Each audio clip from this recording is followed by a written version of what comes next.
Massachusetts Distinguished Planner lecture featuring Gail Latimore of Codman Square Neighborhood Development Corporation.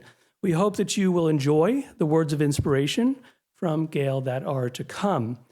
I did want to note before we start anything that after this lecture, we will be having a reception over at the Policy School Suite, which is just up the block, and we'll have a system set up at the end where you can follow a couple of our students who are going to lead people over to that suite if you're not familiar with it.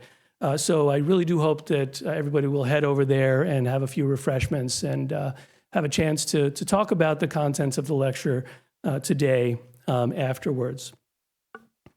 So for those of you who are new to this event, the Massachusetts Distinguished Planner Lecture series, this lecture series is the brainchild of Justin Hollander from Tufts University, who's sitting right over there. Say hi to everybody, Justin. And so a few years ago, Justin came up with the idea, although he was just telling me in the hallway that this is something that has been happening in other states. And so it's maybe not his original innovation, but he's really the leader who brought this to fruition in Massachusetts. But he came up with the idea of having a lecture that would provide an opportunity for a prominent late career urban planner, essentially to share their vision for the field and their experiences in the field with the young urban planners of tomorrow, namely the students at the different Masters of Urban Planning programs across the state. And there are 7 of those Masters of Urban Planning programs in the state of Massachusetts. And so the lecture, therefore, is sponsored both by, it's co-sponsored by the 7 Massachusetts urban planning schools, as well as the Massachusetts chapter of the American Planning Association, and very importantly, the Progress and Poverty Institute, formerly the Schalkenbach Foundation, which has provided really generous support to help continue this lecture series in perpetuity. And for me, this has already emerged as a really important milestone event and a kind of celebration for the urban planning community in Massachusetts. For us planning faculty, we all know each other, or we mostly know each other or know of each other, but we don't get to meet that often. So it's a chance for us to get together and say hi to each other. For the students, it's a chance for students to kind of meet other students from other programs. And the MUP students, by the way, have put together a really exciting after event for students and faculty from across the planning schools. And, you know, for the rest of us, alumni have come.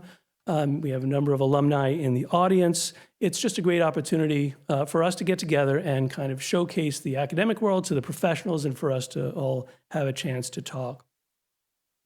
So we here at Northeastern are really proud to be carrying forth this tradition. Our MUP program, the MUP program here at Northeastern, is the newest of the Masters of Planning programs here in the state of Massachusetts. We've been in existence since around 2017. We've graduated about 40 students, a number of whom our alumni are in the audience today. We've got about another 35 or so students in residence. Currently, again, many of them are here today. And we're a program that really centers experiential education, and we have a number of focus areas in sustainability and resilience, urban development policy and planning, urban informatics, and urban design and physical planning. And so that's a little bit about our program. And so it's really, really wonderful for us to have this venue to kind of introduce our, again, relatively young program to the broader planning community here in the state of Massachusetts. So before we get into the proceedings and before we get on to the lecture itself, I wanted to acknowledge each of the event's sponsors and give them a chance to stand up and say a word or two about the institutions that they represent. So a chance for them to, again, introduce themselves to the broader community. And so I'll do that. First of all, introduce the Massachusetts American Planning Association. Allison LaFleur, who is the president of the Massachusetts American Planning Association chapter, unfortunately can't be with us today because she's ill, but she sent a few words. And then I'll ask each of the planning schools to stand up, and then the Progress and Policy Institute and Poverty Institute. So Allison, again, can't make it. but the APA is a huge partner in this endeavor. And she sends the following message. She says, thanks to everybody for coming this afternoon. I'm sorry I'll be missing this, but my son and I are homesick. Our chapter has more than 1,000 planners across the Commonwealth and is very happy to be co-sponsoring this third Massachusetts Distinguished Planner Lecture. We can't wait to see how it continues to grow, this lecture series. Congratulations to Gail on your wonderful, impactful career, and we can't wait to hear your lessons for those of you who, those of us who will follow in your footsteps. So that's from Allison. Let's go around to the planning schools now. Let's start out with Tufts. Justin, since you are the founder of this program, we actually have a wandering mic. So Maria, if you could bring the mic over, say a few words about Tufts and your urban planning program. Much, Gavin, for hosting us today. So again, Justin Hollander, and I teach in the Department of Urban Environmental Policy and Planning at Tufts. I am representing our department. Our chair, Pele Fan, was not able to join, but she has sends her best wishes, and congratulations to you, Gail, for being selected for this year's lecture. And so just great to see so many friendly faces and people I've known over the years, and looking forward to meeting everyone else at the reception afterwards. So thank you. Thank you. Next, let's go to Betsy Sweet from UMass Boston. I'm going, so Tufts hosted the first lecture, and UMass Boston sponsored or hosted the second one. Last year was us. Well, welcome everybody, and we really appreciate everybody coming out. We love this event. The last 3 years, it's been pretty awesome, and we are a public serving university. We have a pretty new program. We just got accredited a couple of years ago.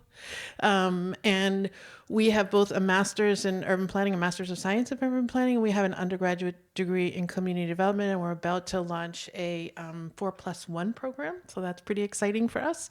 And representing the program, I'm the associate dean in the School for the Environment, where we are located, but I'm also the acting chair right now because our chair is on leave. And I'd love to chit chat with anybody afterwards, and excited to hear what we're going to learn today. Thank you. Next, let's go right across the aisle to Harvard. We have two representatives, Rachel or Lee. It's up to you as to who you want to. Hi, everybody. This is my first event, so I'm a newbie. My name is Rachel Weber, and I'm here with Lee Howe, my colleague, and we're here in some ways for Ann Forsyth, who's our current chair of the Department of Urban Planning and Design at Harvard at the GSD. So we have an urban planning program, an urban design program, and a new master's in real estate program. And students in any of these three programs can take classes in the different departments. A very sort of studio-rich, experiential 2-year degree program, a long and storied past. Just some news, we've recently hired myself. I just came here from the University of Illinois at Chicago. I knew Betsy and Joan. And we've hired 2 new faculty members, Ava Devine, who's coming from York University, who does green finance, and Nestor Davidson, who's a property law specialist. So I'm available and happy to chat with you about the program. And I don't know, Lee, if you just, no, you're okay? Okay. Thank you. Let's go on to Yesim from BU. Where is she? She's over there.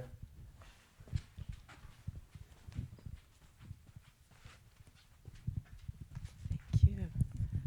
Hi, everyone. Good afternoon. I'm Yeşim Sünger Yılmaz. I'm the program director of the City Planning and Urban Affairs program at Boston University. It's a really pleasure to be here to celebrate and learn from the incredible work of Gail Latimore. And we're really proud of the fact that Gail's journey included time at BU studying city planning. So BU city planning program was established in 1975. So we've been in existence for a while. We're going to celebrate our 50th year next year. And our mission is to train the next generation of urban planners to make a meaningful impact in their communities, through evidence-informed and equity-driven approach, and we also value experiential learning in our program. We have a sustainability certificate as well as urban informatics certificate. And this event, and again, I'm going to echo what Gavin said, thanks to Justin for actually starting this lecture series, is a wonderful event to bring the planning community here in Massachusetts. And I hope we can do more of these, and also learn from those who paved the way. Anyway, looking forward to learning from your insights, Gail, and thank you.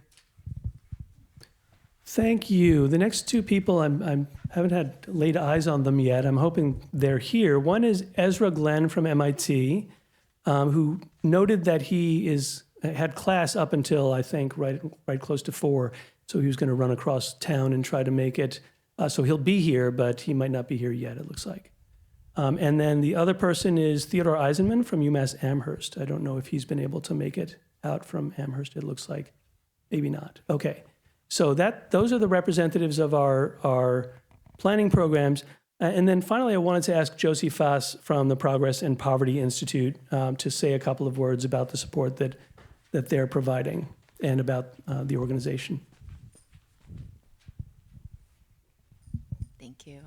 Hi, I'm Josie. I'm the Executive Director of the Progress and Poverty Institute. We're located in Princeton, New Jersey, and we've been around longer than any of y'all. This is our centennial year, so 100 years. Our mission is really around economic equity, and the way that we think about that is through the lens of public policy and land use. So urban planning is absolutely instrumental to making sure that folks have the opportunities that they need to not just survive, but thrive in community. So we're super excited to be able to support this event.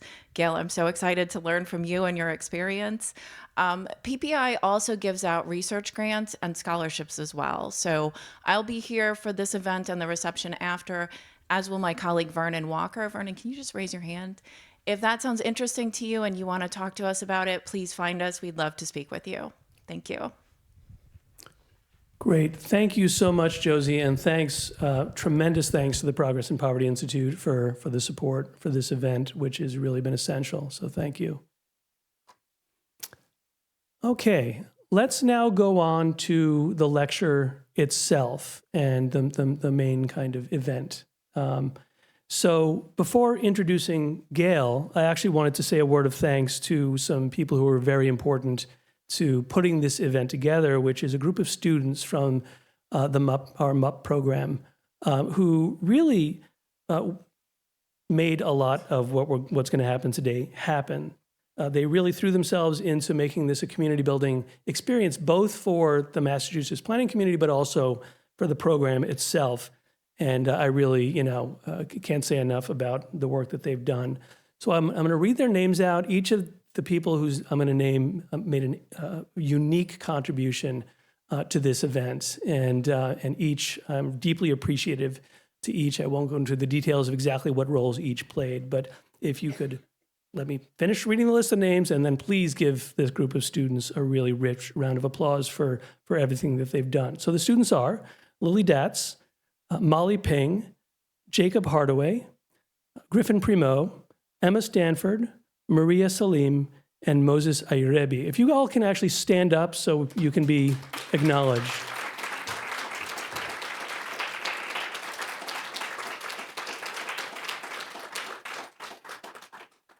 Thanks again to all of you for all the work that you've done. Now, to introduce our lecturer, Gail Latimore. And I'll say before this introduction that introducing somebody like Gail is a bit intimidating because the breadth and depth of the work that she's done is so rich that one is very conscious of what one is leaving on the cutting room floor as one goes through this list of accomplishments and impacts on the field and on the city.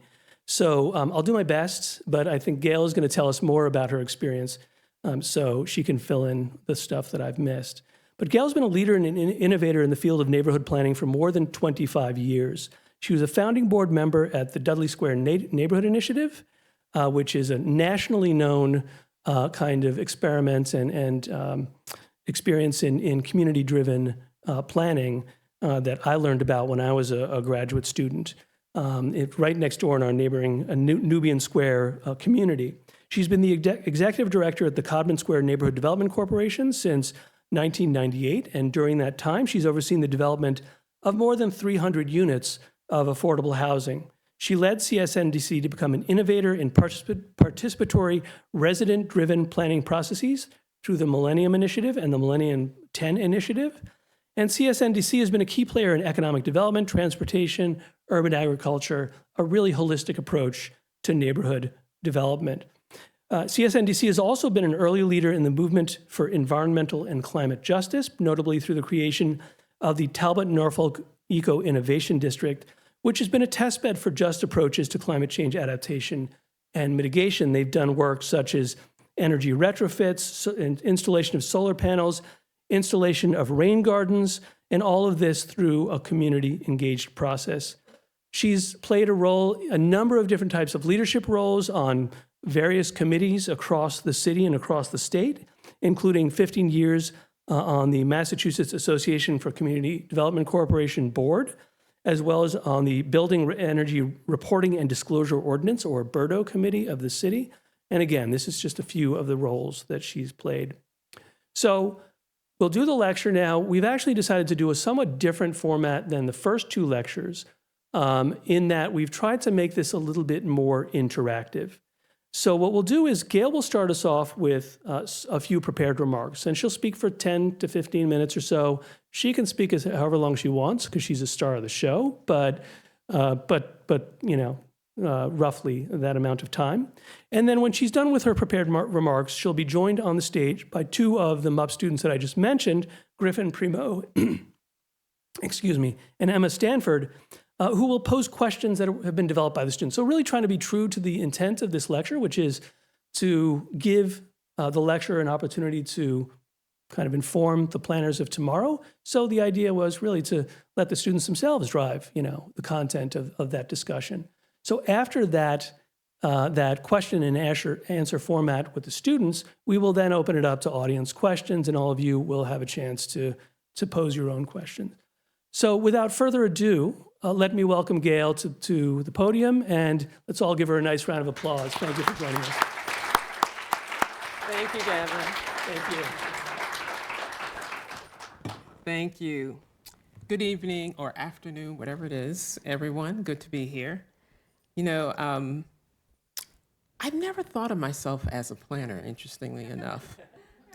So when Gavin emailed me and said, you know, would you serve as a distinguished planner, lecturer? At first I thought a speaker, now I'm saying lecturer, okay.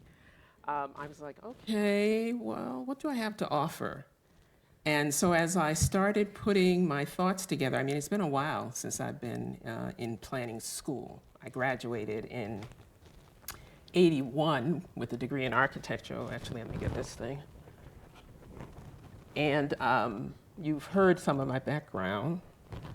So there it is on the screen again. And then I went to BU to study planning.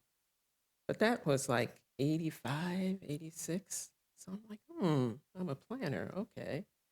Then I started putting my thoughts together, as I said, and I started saying, well, what will I say? What will I have to offer? And I started thinking about the body of work that we've done. And as I started, and that's what I'm going to talk about today, is the body of work that I've done primarily as the executive director of Codman Square Neighborhood Development Corp in Dorchester.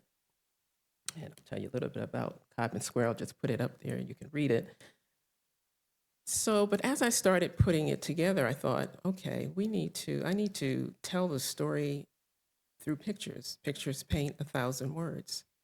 And as I started putting the pictures together and culling out the pictures, I was like, oh, yeah, damn, I am a planner, okay. We've been doing a lot of planning. And I'm so used to just doing the work and not thinking about what the name of the work is, but doing the work. But indeed, we've been doing quite a bit of planning. So I do want to say one thing about Codman Square Neighborhood Development Corporation. It's on the screen, you can read it. But to just do a little bit of a correction on the number of units since I've been here. I must take credit for about 600 units of housing that we've developed since I came on board. So I do want to mention that because I'm proud of that. But that's who we are. We're a community-based organization. We've been around since 1981. We got our start because people were concerned about arson and blight that was happening in the community. And every night they were seeing fire trucks coming up, afraid of their houses catching fire as white flight was happening and the community was changing into a neighborhood of color. And those folks got together, and we're the third organizational iteration of their work to stop that blight. So one of the things that I want to talk about, we've done a number of different planning exercises with some good results and some unintended consequences. One of them is the Millennium 10 plan that Gavin mentioned, which I think I have a slide in here later about that. That was a process where we went through working with the community to determine every 10 years what the community thought needed to happen, what were the key issues in the community, and then developing a plan with the community to determine how to address those issues. And to some extent, I'll talk about that later, but the Fairmount work kind of emanated to some extent out of the Millennium 10 plan that happened from about 2010 to 2012 with the community. But the Fairmount work is a body of work that we've been involved in for over 20 years now with two other community development corporations.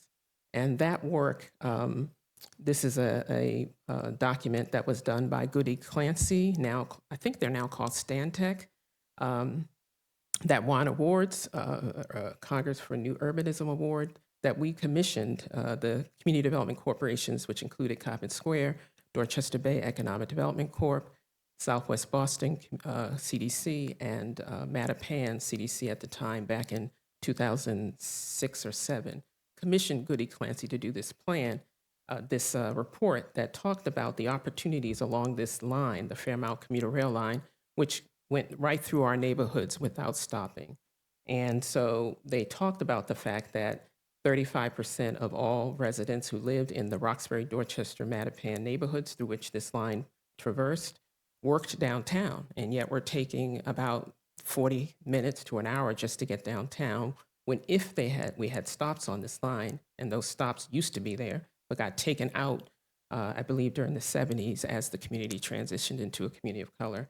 If the stops were there, the community could get downtown in about 15 minutes. And so it's an economic umbilical cord because of that, because the community works downtown. So we commissioned this study, and they came up with a number of different pieces that we started working on. We started working on transit equity as part of the Fairmount CDC Collaborative, which everything we do is about strong civic engagement. We wanted to develop mixed income urban villages with housing within half-mile radius of each of the proposed stops on the line, as well as there was one or two existing stops in the neighborhood. And we wanted to create jobs and create an active greenway along the line. And so we started that work. And the results of that work, after 20-something years and lots of community activism, and as I said, everything we do is about community activism, bringing community together. So we had protests at the sites where, with the community, with signs where the stops used to be, but no longer were. And we had the community go to testify at hearings, and to have our state legislators call the hearings. And as a result, we ended up getting $200 million in state funding to install 4 new stops on the line in the neighborhoods of Roxbury, Dorchester, and Mattapan. And we've won reduction of fares. I know there are people in the room who are really focused on transportation, and some of them I met earlier. And we were able to reduce the fares down from $4.25 one way, when most of the people in our neighborhood, they can't afford that. They're earning, $40,000 at the time, household income. They can't afford it. And we also advocated for and won increased headways and weekend service on the line. And just last year, again, with residents through our Climate Justice Alliance and other means, advocating to their state legislators we ended up winning electrification of this line because the line has been belching a lot of diesel fumes in an area that has high rates of asthma, et cetera. So that's one of the things that we continue to work on, that we have been planning and doing a lot of community activism and work around for the last few years. There are a couple of more slides in here that show kind of transit equity achieved. This is the groundbreaking back in 2011, I think it was, with the community and with the governor and others. We also, one of the things that I'm really proud of from all the work that we did with the community was walking the neighborhood, because I'm a big walker, and seeing the line actually installed, meaning just seeing the line under construction. And this is the first stop, Talbot Ave, that opened up in 2012. And that's literally right down the street from my office. So very proud of the work.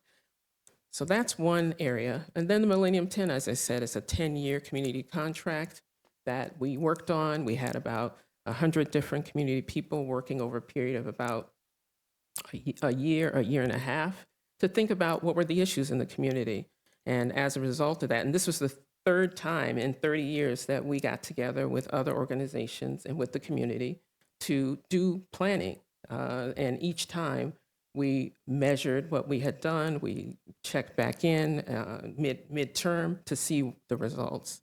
And so the Millennium 10 plan, which we are still kind of operating under to this day, residents wanted to divide things out into a supportive community, healthy community, thriving community.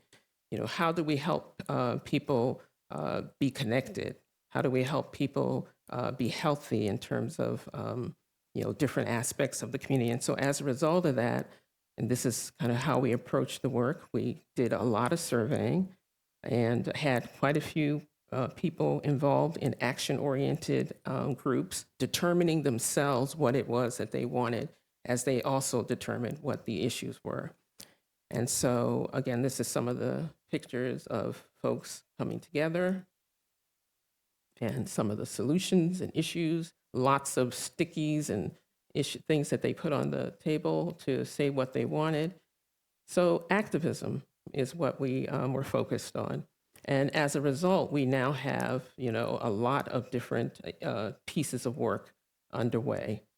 These are, and I'll talk about some of this. One of them is the Talbot-Norfolk Triangle Eco-Innovation District. This is a district that, through the Millennium 10 plan, we started working with the Talbot-Norfolk Triangle Neighbors United. It's a neighborhood association that already had been very concerned with environmental issues. They wanted to they already had a couple of urban gardens that the neighborhood association was trying to cultivate. They were also concerned with family integrity issues. So we partnered with them, and we still partner with them today, to think about how can we take this small neighborhood, which is composed of about 525 housing units, and really make it as sustainable as possible. Our idea was, if the lights went out, would this neighborhood stay on? So would it stay powered? So we started a process of thinking about how do we get people to take advantage of energy retrofits, of solar panels on their homes, et cetera. And so this is more about the neighborhood in terms of the streets. It's a triangular shaped neighborhood right off of Codman Square. And it's bounded by Talbot Ave, Norfolk Street, and the Fairmount commuter rail line, which is the hypotenuse along the line. I don't have the clicker, do I? But anyway, it's along the two yellow pieces. So it's a triangular shaped parcel of land. So we worked closely with the neighborhoods to think about what it was that they wanted to see. And again, they talked about, how can they increase the urban garden spaces in the neighborhood. They were talking about things that initially had nothing to do with kind of environmental issues other than the urban gardens. And part of what we learned was we have to meet people where they are and listen to what it is that they're looking for. And in this case, the neighborhood association was very concerned about accidents that were happening as people were speeding along one of the thoroughfares in the district. There was some fatalities, bike and pedestrian fatalities. So what we did was we focused on those issues with them.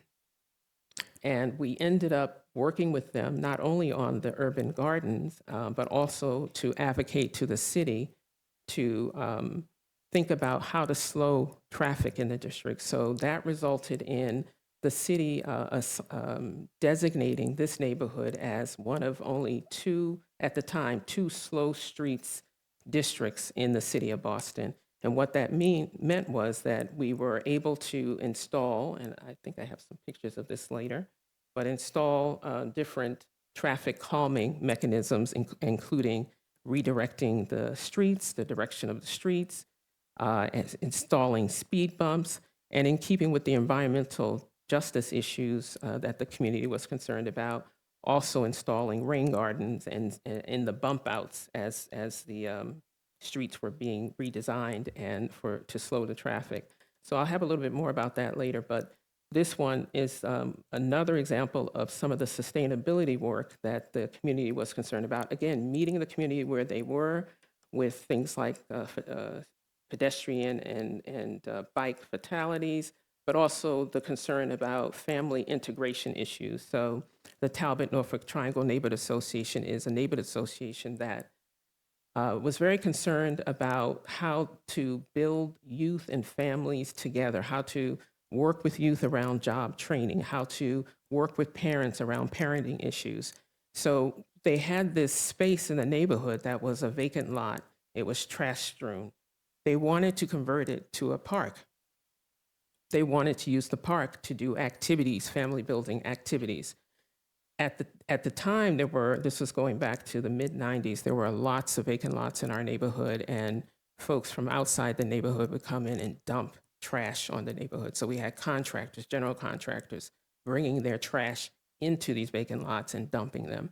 And so the neighborhood association came to us and said, okay, we really want to convert this space into a usable passive recreational park. What can you do to help us? They actually asked us to go and work with them to get access to the political infrastructure, which at the time was Mayor Menino. So we did that. We went down to downtown, had a conversation with Mayor Menino, and that resulted in this vacant lot being cleaned up and the city placing this lot in its capital budget to become a park. So that was a major success, and the park is used now. The first picture is the neighborhood coming together and using kind of planning materials, blocks, to decide what they want the park to look like. So a lot of community planning with the neighborhood is what we've done. The picture on the left is a picture of one of our staff members planting greenery in the Tree of Life, which is this structure here that's part of the park. Again, the neighbors planned what they wanted in this park. And this is the picture of the park completed. And the Tree of Life is the one that's in the center that has now the greenery growing on it. So again, an example of community-based planning and where the neighbors get to determine what the vision is, what the issues are, what the vision is, and how to solve the issues. And so getting back to the slow streets, this is just a map from the Boston Transportation Department or one of their consultants that looked at, with the community, designed with the community, where are the trouble spots in the neighborhood, and what are the answers to the trouble spots? And so the community wanted speed bumps. They wanted to change one of the major intersections into a rotary to slow the traffic. They wanted speed signs and signals. They wanted traffic lights that were better for slowing the traffic down. And so as a result, working closely with the Boston Transportation Department, again, we were designated as one of only two slow streets neighborhood. That happened about 8 years ago. This is a picture of the kind of environmental sustainability work that also happened within the context of the slow streets work. And this is, we have now a rain garden that's been installed along New England Ave, which is one of the main thoroughfares right up against the Fairmount commuter rail line in the neighborhood. So now more greenery. Another aspect of the slow streets was that the neighbors they had heard that, slowing traffic, one means of slowing traffic is to actually have paintings on the street. So they actually designed a mural with a local artist to think about how can they slow traffic by coming together and painting a mural on the street. And so this is an example of the mural that they painted to slow the traffic. Again, all supported with the public and private dollars to do this work and part of the slow streets planning process. Then on the green job side, we, with this neighborhood association, been active in helping youth kind of get exposure to green job careers. So one of the things that we did with the Boston Transportation Department, along with, well, actually this was with the MBTA, is we, and the Neighborhood Association, Talbot Norfolk Triangle Neighbors United, we ended up having an agreement where the MBTA would allow us to plant green roofs on the bus stop shelters along the Talbot Ave side of the neighborhood. So we got a landscape architect involved to help train the youth on what green roofs were about and actually install the roofs. This is a picture of the green roof as installed, and that has saved about 1,000 gallons of water going into the storm drains as a result of that. So really activating the youth, activating families, activating community to show that they can design and have impact in their community.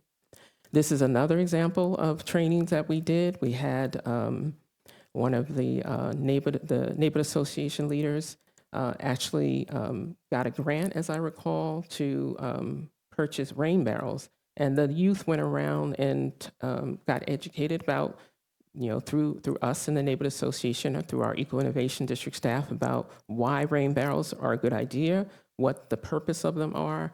And then they went around and knocked on people's doors and asked them, hey, would you like a rain barrel? And they got trained on how to install them. And then, of course, we've been involved in urban agriculture work and arborist work. We had a relationship with, I believe it was, I can't remember the name of the group, but they ended up training men of color and others to be arborists. And so we ended up planting about 200 trees and bushes in our neighborhood through that effort.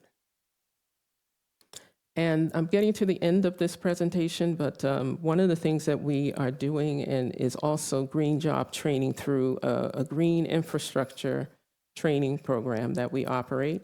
And these are graduates of that program. And this is the rain garden that I talked about that was installed as part of the slow streets and sustainability work on New England Ave. So these are mainly men of color who we train now. We are nationally certified by the National Green Infrastructure Certification Program to actually train people with in this green infrastructure curricula, and also to prepare people to take the national certification exam. And so these are graduates of the Power Corps Boston, which we advocated for. The city's environment department brought that program in. It's modeled after the Power Corps Philadelphia program, which targets high-risk, older young adults to actually train them and then employ them in the green infrastructure industry. So these are Power Corps Boston residents that we now, or participants that we now train on behalf of the city. And then I think this is the final slide that talks, this is a picture, the two people on the end, the woman with the pink scarf and the gentleman next to her with his finger up. Those are two of our Eco-Innovation District staff. We do a lot of work with the city around, in this case, we, again, partnered with the city to apply for the National Oceanic and Atmospheric Administration's grant, and got I believe it's a $10 million grant last year. And we are part of that grant to teach and expand our green infrastructure program. So it's all about like not just planning for the sake of planning, but planning for the sake of engaging people, inspiring people to know that they can have a role in changing their neighborhood. And so this is what we've been about for the last, as long as I've been here. And I wanted to just use pictures to show some of the work. So thank you for inviting me. That's who we are.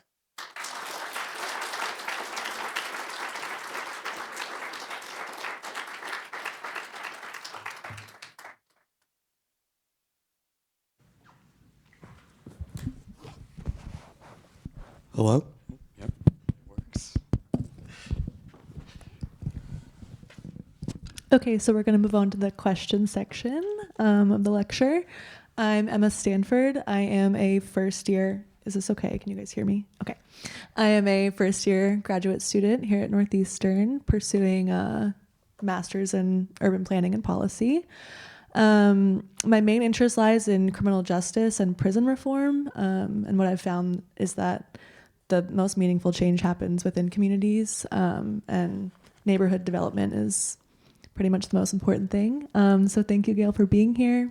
You're an inspiration for all of us, I think, in my cohort. So thank you. Thank you all for coming. Great. Thanks, Emma. My name is Griffin Primo. I'm also in the Master's of Urban Planning and Policy program here at Northeastern. My undergraduate background was in architecture and art history. And then this semester specifically, I'm doing a co-op fellowship with the Housing Innovation Lab at the Mayor's Office of Housing. So yeah, like Gavin had said earlier, we have a few questions that we prepared as a group, and then I believe we have some time after allocated for larger group questions, the wandering mic. So to start, Gail, you've dedicated your career working in communities that have had some negative experiences with planning in their past, including lasting impacts of redlining and disinvestment. How well do you think, and in what ways did your education as an architect and planner prepare you for this kind of work? Can you hear me?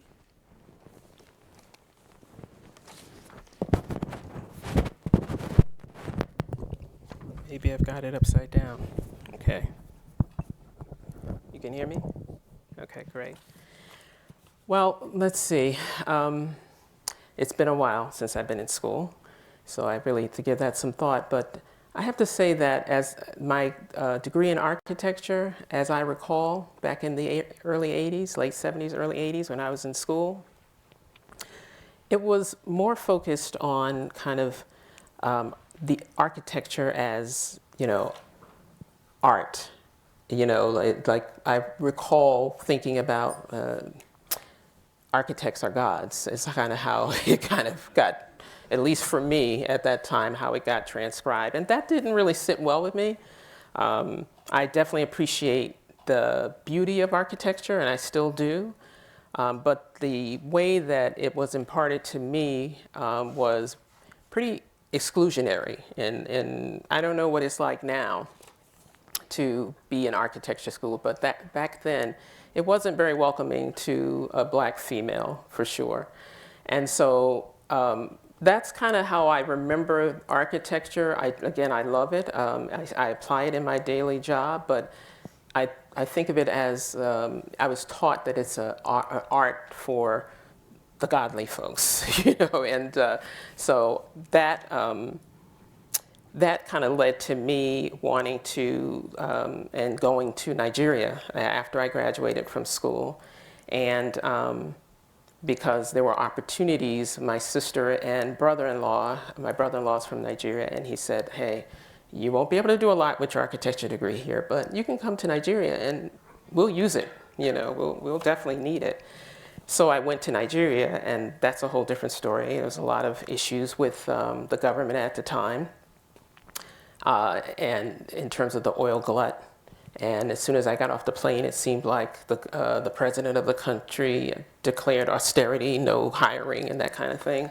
So that was an experience in and of itself for me, in the sense of wanting to think about why is it that a country that has so many resources, at least from my perspective, that Nigeria had, why is it that all of a sudden it is poor? Because from my limited knowledge, it seemed like it had put a lot of resources into one area, oil. and not all the other rich resources that it had. So that really triggered for me, after my experience with architecture, not working when I went there, but being part of the culture for quite a while and experiencing some of that, that triggered for me the issue of planning. Why is a country like this? And so when I came back to this country, I did go to study planning at BU.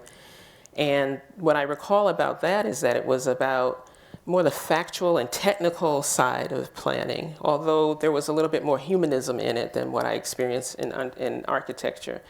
But over time, I feel that the work that I've done in the community and my experience in living in the community is what really has prepared me for the work that I just talked about. You know, really growing up in Roxbury, seeing, being involved in Dudley Street Neighborhood Initiative, seeing the folks in my neighborhood who are jewels, the women and men who were looking out for the community.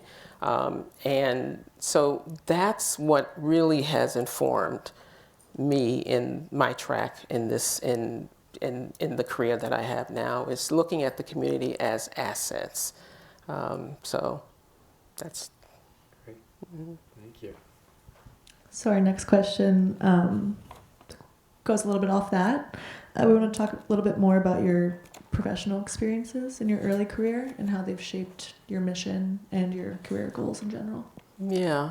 So I'll talk again about the experience with Dudley Street Neighborhood Initiative, where I was relatively just out of college, probably about 3 years out of college when I started serving on that board. And so I was still learning, very much learning. But as I started, understanding more about, urban development and the issues in the community, and saw a lot of what was going on in the neighborhood that I lived in, because I lived in Dudley and Roxbury, with the vacant lots that, like I talked about in Dorchester, lots of trash being brought into the community from outsiders and dumped in our neighborhood. And then getting together on that board and the spirit of community that Dudley Street Neighborhood stimulated, it was really fascinating to me to see the number of people, again, that came out, to address issues in the community. And so some of the early experiences that I had were about the importance of organizing, community organizing, getting people together. Because one of the first campaigns that we undertook through Dudley Street Neighborhood Initiative was the Don't Dump on Us campaign. And I really remember that as a campaign where we literally started taking pictures of these trucks that were coming in, dumping stuff on these lots, taking pictures of the licenses, interacting. These are just regular residents doing this. Reporting those license numbers to our elected officials. That started changing things. And then we started seeing those lots getting developed, getting cleaned up. And then the eminent domain issue that Dudley Street Neighborhood Initiative fought for, by the time that came into full fruition, I had transitioned off the board. But I was around during the early days where we were advocating for control of the land that we were concerned about, and I recall and remember the thinking about what we wanted to do if we could get control of the land. And so to this day, I'm really pleased to have been involved in that process, where now we have affordable housing on the land that was taken by eminent domain. We have community open spaces that are still well used today. So I learned a lot at that point about the power of community organizing and the power of community, because it was the community that's visioning all of what happened and that has taken place. Great, thank you. Our next question moves on a little bit and goes off the fact that we're living in an interesting time politically right now. So I'm curious to know how policies at the national level affect the work that you're doing at the community and neighborhood level. Huge impact. As a matter of fact, just preparing for this, focusing to prepare for this session, it's been difficult for me, extremely difficult, since this new administration came in, because there's a lot at stake. and a lot has changed. So we're feeling the impact already. We have federal dollars for our housing development, the developments the affordable housing that are at risk. We have grants that were approved under the Inflation Reduction Act that are not being funded. And that has huge implications. One of those grants is for a 31-unit senior building that we developed and opened up back in 2000 or so. It's aging. It needs, to be renovated. It needs to be decarbonized. We can't do that at this point because of what's happening federally. So that is a huge issue. Also, the head of our trade association, Emily Haber, is here from Mass Association of Community Development Corporations. And we just had our Boston committee meeting this morning, a meeting of the Boston delegation, CDCs. And that issue was, front and center in that meeting in the sense of the concern about, what's going to happen with, rental subsidies, which fuel affordable housing. What is going to happen to that? What's going to happen with CDBG, Community Development Block Grant money? What's going to happen with home money? All this funding helps support the development of affordable housing. So there is a huge amount at stake. About 15% of our operating budget emanates from federal dollars. And when you look indirectly, that's directly, indirectly, about 30 or 40% originate with federal dollars. So it has huge implications. And we are trying, and we will take all steps that we can, look at and explore all our options to try to ensure that our community continues to be equitably and adequately resourced. It's a major issue. Like I said, it's taken up a lot of my time since this new administration came in. We also were held in non-compliance around DEI. That's a huge issue. We had to actually, against my own desires, had to change some of the language related to one of our programs in order for the individual who would benefit from our program, who was a AmeriCorps Vista volunteer, to ensure that she, who only had at the time that we were held in non-compliance, she only had like 4 weeks left on her AmeriCorps Vista year of service. We did not want her to lose her benefits. So there are the real consequences and real issues happening that are, really jeopardizing. And I wonder what our civic life and our institutions that we rely on are going to look like in another year, 2, 3, 4 years. But we're trying, as I said, to pursue every option that we can to kind of ensure that our community is resourced. Yeah, thank you. I'm also curious, just with all those challenges and the adversity, and I think the whole group could benefit from a learning opportunity. What are some of the ways you stay positive to overcome this and keep driving for it? I know that's a loaded question. Yeah, I think it was positive for me to just go back and do the retrospective that I talked about, because I said at the beginning, I just do the work. I don't think about the names or the titles. And so just reflecting back on all of the successes that we have still a lot of things to do in our neighborhood. It's not perfect. As a matter of fact, the things that we have achieved, like transit equity, has actually led to unintended consequences, which is gentrification and displacement now is happening at rapid rates in our community. So the very people that we were trying to, support and have remain in place to take advantage of all the improvements are now being pushed out because housing prices are going up. They can't afford to stay in place. But nonetheless, you asked me how I stay positive.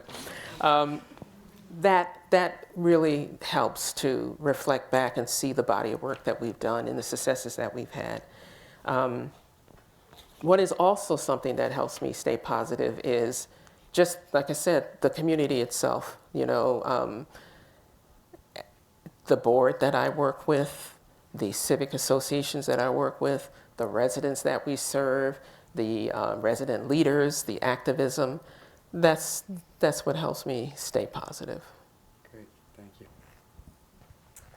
In your personal career, how did you manage conflicting views and conflicting interests within the communities that you served? And how did you determine the best course of action to create something that would be beneficial to the most amount of people? So there's never any conflict in our neighborhood. Yeah, right.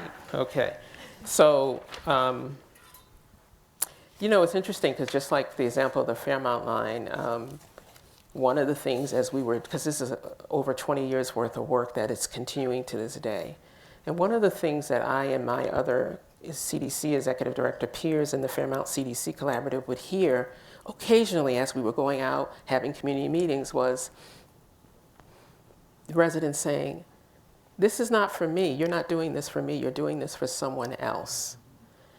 And we would be like, what are you talking about? This is crazy.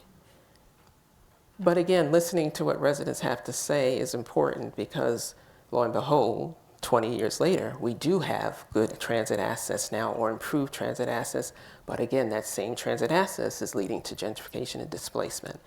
So that is something that, you know, I have to keep in mind. And I'm trying to remember your question. So remind me of your question, the different interests.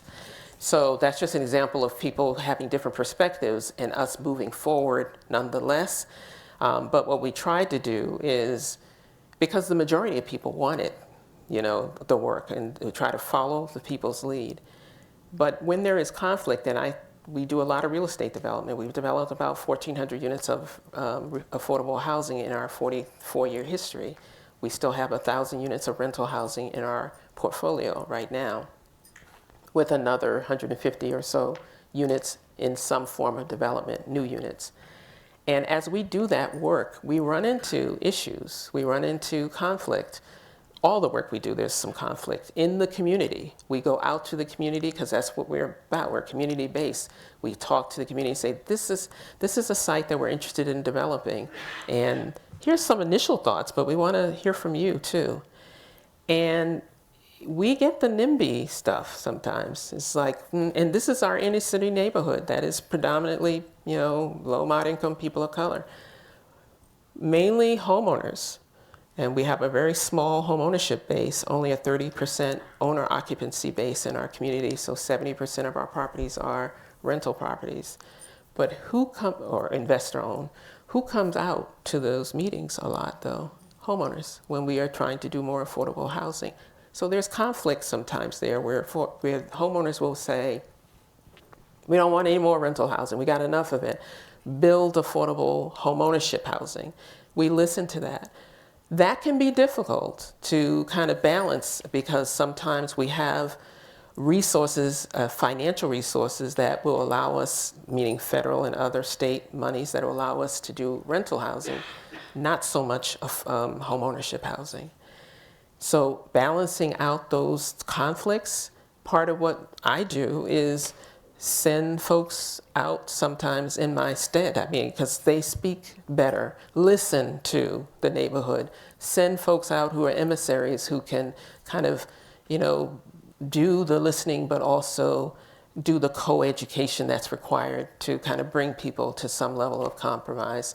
So I think that's kind of how we do it, is try to listen, try to explain and share information, be as transparent as possible about why sometimes we may not be able to achieve the vision or there's conflict, and try to mediate the conflict. We also sometimes have been very intentional about making sure that there are a diversity of voices in the room so that it's not just driven by one perspective. And we don't do it in a way where we're dividing and conquer. We're just trying to make sure that there's a diversity of voices in the room. So usually it's about listening, having folks who are trusted emissaries, because there are people on the staff that live in the neighborhood. I lived in the neighborhood for a good 20 years. But there are other folks that are even more trusted and are more connected to folks who know and have a way of kind of talking to them and bringing compromise together. So that's we're not always successful, but that's part of the way that we do things when there's conflict that arises. All right, for our last question, really for all the students in the room as we work towards graduating, pursuing careers in urban planning and community development, if there is one greatest piece of advice you could give to all of us to move forward with, what would that be? Yeah. Well, I'm going to read from the list of things that I wrote up on this one. How can you avoid, urban renewal failures of the past? Meaning, how do you kind of think about, avoiding blockbusting, redlining, white flight, gentrification, unintended aspects. And for me, I'm going to say a few quotes from the book Streets of Hope, which probably some of you know about, which is the story of Dudley Street Neighborhood Initiative and how it came into being. One of the quotes as I was rereading that book in prep for this was people with solutions, and remembering, especially if you're working in inner city neighborhoods that you may or may not have a lot of lived experience with, remembering that the stereotypes about inner city neighborhoods, where poor people generally are lacking in values. That's definitely not the case. Their government actually often is lacking in values, not the people. So keeping that in mind and thinking about, how to not repeat some of the same mistakes of the past in terms of urban renewal and urban planning. And again, from Streets of Hope, I'm going to read, it says, turn top-down urban planning processes on its head. DS&I challenge those who see inner city residents as people who have only problems, not solutions. It shows how effective community development begins by recognizing and reinforcing the resources within the community.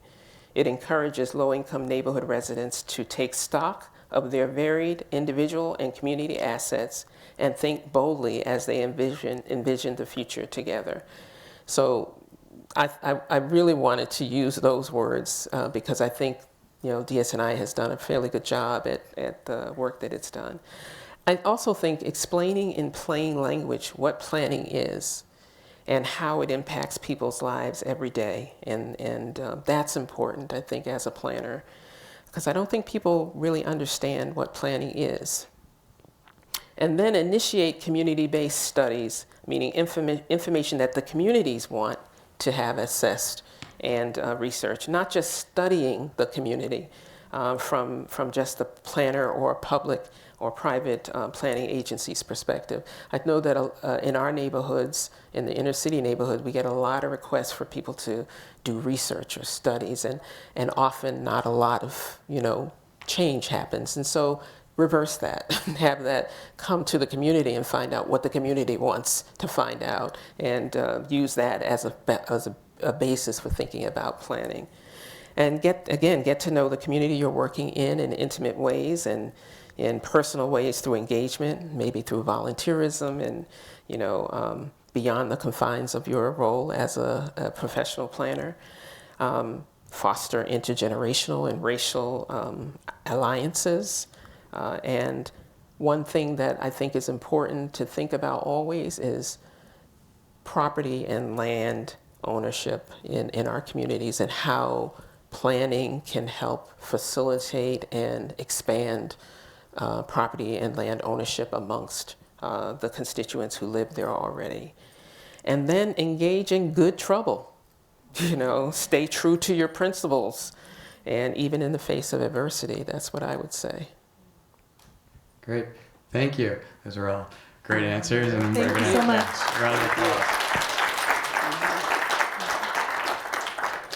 Yeah, so now I think we can open it up to everyone. If anyone has a question, Lily has the mic. Come over to you. Is it working? Excellent. Thank you. Thank you so much for your inspiring lecture. It had me reflecting on how community organizing has a long, robust history in Boston, but planners embracing community engagement and participatory planning has a much shorter history. And to the point where I'm thinking back to even 10 years ago when I was a graduate student in planning, I didn't have access to any coursework on community engagement or how to do participatory planning, and I had to go out and seek that experience professionally. And so, within that context, I'm curious about how you have seen things change in planning in terms of a willingness and even an eagerness now to listen to community members, and also what you did at a time when government wasn't interested in listening to community members, and particularly not interested in listening to Black community members, when you had to go to bat advocating for some of the projects that the community you were working with came up with. I'm particularly thinking about the Fairmont line. Yeah, so I have seen planning evolve over time. And examples of that, and I'm pleased to see that kind of more participatory aspect of planning with, from the ground up as opposed from the top down. And examples of that are, and it's not perfect, but it's moving in the right direction. The mayor, current mayor, has been involved in multiple participatory kind of processes. She has a participatory budgeting process. One of our staff sits on that committee. She also has been appointing people to different governing boards, city governing boards from the community. People who typically you wouldn't see on those boards. I mean, I think I'm one of them. I'm on the Building Emissions Reduction Disclosure Ordinance Review Board. But when I look around and see the number of folks that look like me who are sitting on that board, bringing their expertise, I really am pleased about that. She also has, this one has been a little bit more difficult when it comes to like pure planning, but the Squares and Streets planning process, which, speaking of conflict, I've been in conflict with the community around that because I support it, and for selfish reasons, because I'm a developer, and so I want to see more as of right, denser, transit-oriented development. It helps me pursue my affordable housing goals. The community sees it differently. Some people in the community see it differently, but one thing I appreciate about that process, which some folks in this room and others in my community may not appreciate, is that the mayor and she's changed also the BRA from the BRA to the BPDA, and now just to the planning department. Let's bring it down to size.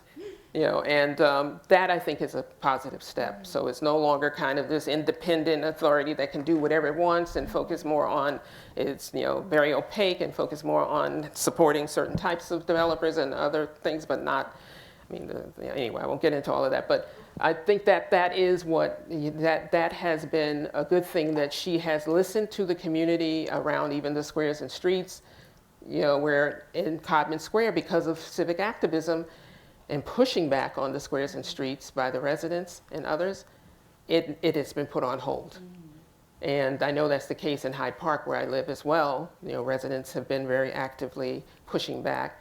And so I think that those are examples to me of, I think the right leader sets the right tone and puts the right structures and processes in place that can make a difference. In terms of, what we've done when folks just weren't listening. Yeah, I think that the DS&I experience and the experience with the Fairmont line, yes, are examples of it, where you just get out there and you picket, you get media advertisement. And this is not, the example I'm gonna give is not a planning per se, but I consider everything we do basically planning in some way or another. We were working with City Life Vida Urbana. I don't know how many people know, that's a community organizing entity that I really respect out of JP.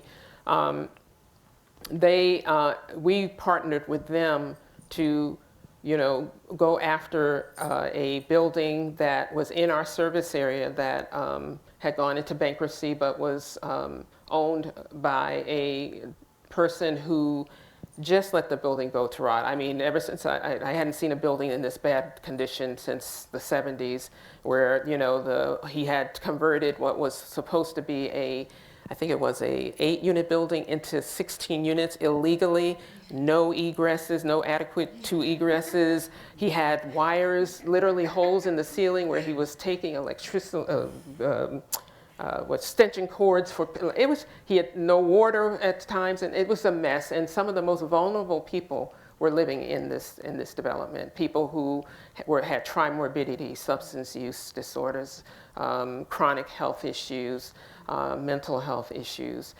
That population actually was being supported by the city with subsidies in this building. And so we got involved with City Life Urbana. We got involved with City, Boston Public Health Commission. We got involved with Greater Boston Legal Services. We got involved with our corporate attorney on a pro bono basis. And we really pushed to take control of that building. And how do we do that? We did a very intentional, and this is what we have to do sometimes, media campaign, where we made the front pages of the Globe with the residents out there in front of the building picketing. We had residents talking about how they've been living for weeks without water. We had residents organized, again, community organizing with the residents who lived in the building to go into bankruptcy court before the judge, bankruptcy judge, to testify about their experience. We had the legal side working with us, where they developed what they call the sword and shield strategy. And I always can't remember which was the sword and which was the shield. Was it the residents? Was it the residents talking about their experience? And then one of the other sides was the legal community of all these pro bono attorneys that we convened, actually developing a strategy where they quantified the residents' harm, the value of the residents' harm. So even though we were in bankruptcy court and had 2 other private developers bid on the property, sealed bids, because of that strategy of the sword and shield strategy, the value of the resident harm, which was something like $8 million worth of harm that was calculated, exceeded, even though we were outbid financially by one of the private developers who were bidding on the property, it was that resident harm piece that tilted it in our favor. So now this building is fully renovated. People are living there. We got the Boston Public Health, Boston Medical Center providing support services in the property, et cetera. So it's kind of an example of just like, I guess, what's possible, but also you know, the power of media. And we've used that a number of different times to set the stage and tell the story of what's going on in our community when we weren't getting listened to in other ways, as well as protests and other things. Thank you. Thank you, Gail. It was really an impressive list of accomplishments over your career. I want to talk about money, in that you were asked a question about the new federal environment, and I think you said 15% directly. But raising money is always a trial for nonprofit organizations. So could you talk a little bit about how you seek funding? So I know, for example, the Eco Innovation District, you got a big grant from the Barr Foundation, and then what? And so how do you keep funding ongoing? It's something my students, many of them here, I always say, don't make a recommendation unless you can tell me where the money's coming from. I say that to my staff too. Right. And so just to talk a little bit about that struggle. It is a struggle for sure. Our budget is roughly, in any given year, I'd say 30 to 40% is fundraising. We have to go out and actually solicit, you know, corporations, foundations in support of our work.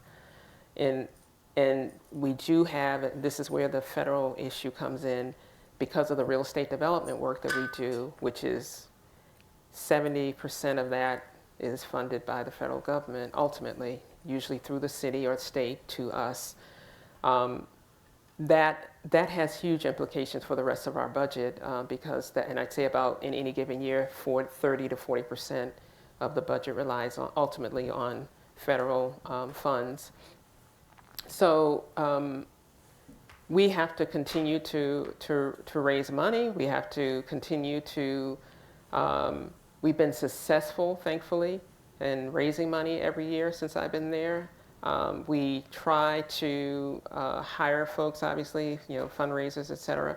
We have a tool that we have access to thanks to the work that we did in concert with the Mass Association of CDCs going back about 10 years ago, 12 years ago, where we advocated for a tax credit for the community development field. So we have now, and I was pleased to say I was president of the board at the time that we were doing the lobbying to the state legislature and to our governor to establish this tax credit.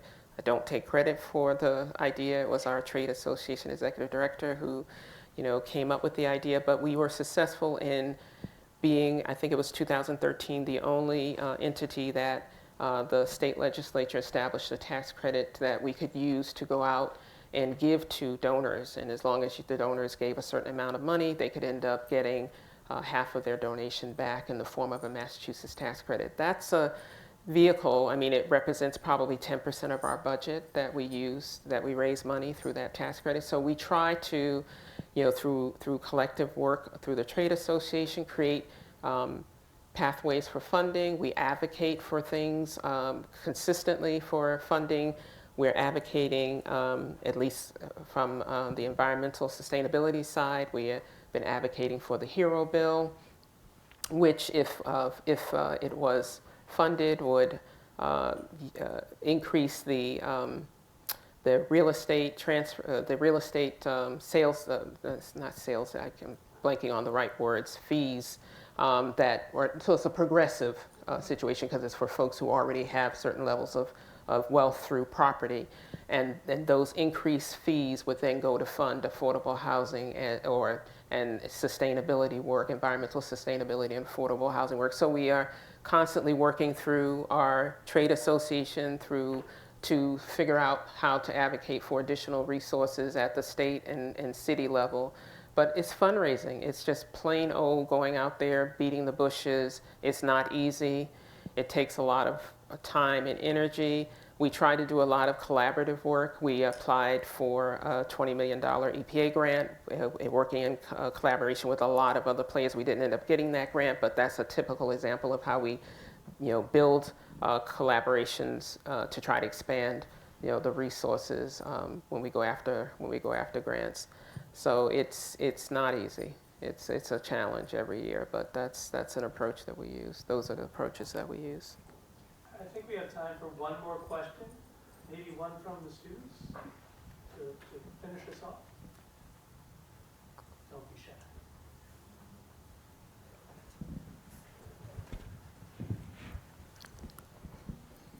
Hi.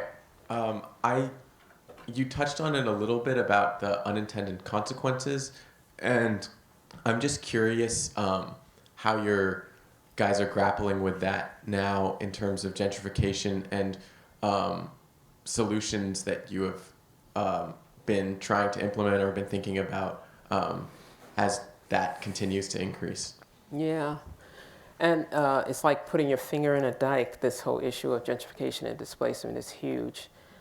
We have done a couple of things. We have started about 12 years ago or so, organizing, again, residents in what we call a Keeping Codman Square Affordable campaign. And out of that, we had residents working with City Life Vida Urbana and other parties, think about legislation that could help with that. And so one of them was the Jim Brooks Stabilization Act, and that did not pass, but that would have been, if it had passed, that would have been one where, landlords, if they were raising rent by more than a certain level, would be required to go into mediation.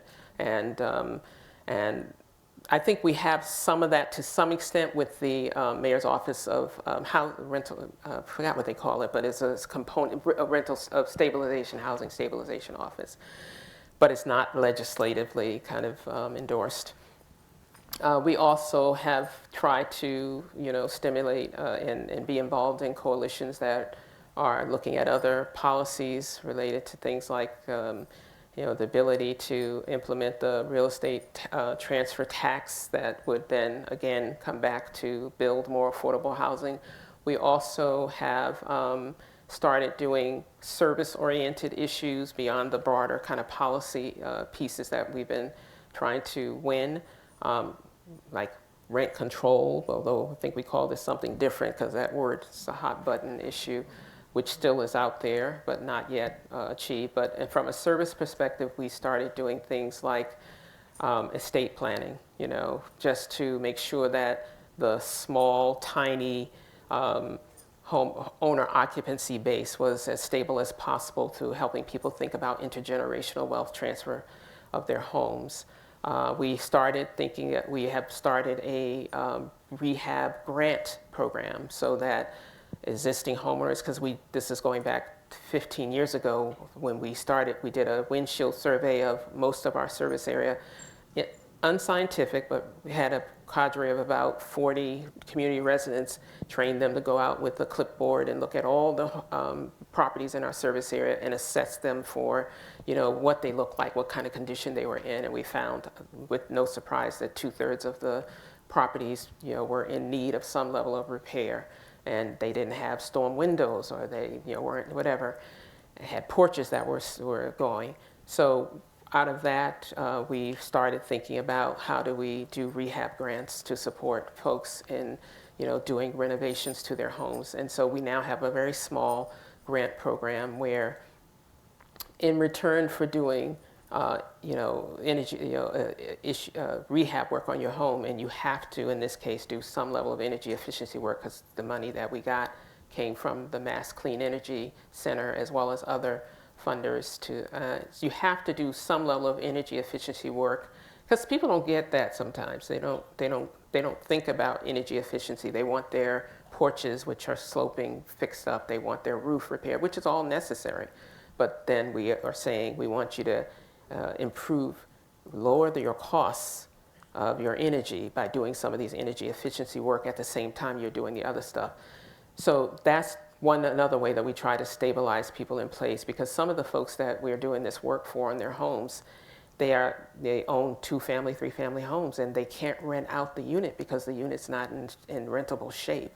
So trying to help them, become more stable, be able to stay in place through these rehab grants. And then we also require people who we give these grants to pay it forward and actually go out and serve as what we call energy ambassadors. So now that you've had your home retrofitted, you had blow-in installation, you saw the immediate impact of 20% savings on your heating bill, you're an ideal person to go out and talk to your neighbor now about that, and make sure your neighbor knows about all these low-cost energy or no-cost energy efficiency programs that they can take advantage of, that we all pay into via Mass Saves, and et cetera. So those are some of the service-oriented things that we do, while we also try to be involved in coalitions that are working on legislative actions and resource development actions at the state and other levels. Thank you. Is this on? Yes, it is. Let's wrap this up. I'm really sorry to have to end this. This is such a great conversation, but maybe we can continue the conversation at the reception. But I have to smile because you started out saying, am I really a planner? And then you spoke about, you spoke about community engagement. You spoke about a holistic way of approaching, building community and building cities. You talked about using political strategy to try to deliver power to people who have not historically had power. In other words, you spoke about everything that I think urban planning should be all about. So this was really instructive and really a rich conversation about planning, and a great set of ideas for students to carry forth. So thank you so much. Please, let's all give a round of applause. Yeah.